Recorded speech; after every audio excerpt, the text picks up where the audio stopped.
যুদ্ধবিরতির জন্য চীন, রাশিয়া, ফ্রান্সের ফোন। তেহরান দিল কঠিন শর্ত।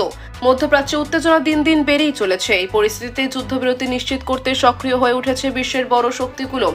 জানা গেছে, চীন, রাশিয়া এবং ফ্রান্স এই তিন দেশ সরাসরি যোগাযোগ করেছে ইরানের রাজধানী তেহরানের সঙ্গে। মূল লক্ষ্য একটাই, দ্রুত যুদ্ধ থামানো এবং পরিস্থিতি নিয়ন্ত্রণে আনা।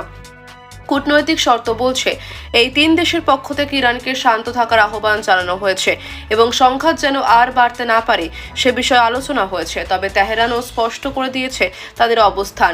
ইরানের পক্ষ থেকে জানানো হয়েছে, যদি তাদের উপর হামলা বন্ধ হয় এবং নিরাপত্তা নিশ্চিত করা হয়, তাহলে কেবল যুদ্ধবিরতির বিষয়ে ইতিবাচকভাবে ভাবতে পারে তারা।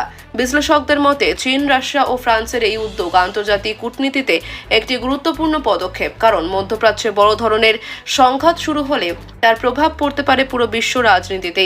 এবার সবার নজর একটাই প্রশ্নে, তেহরানের এই শর্ত মেনে নিয়ে কি সত্যি যুদ্ধবিরতি সম্ভব হবে? পরিস্থিতি কোন দিকে মোড় নেয় তা জানতে নজর রাখুন।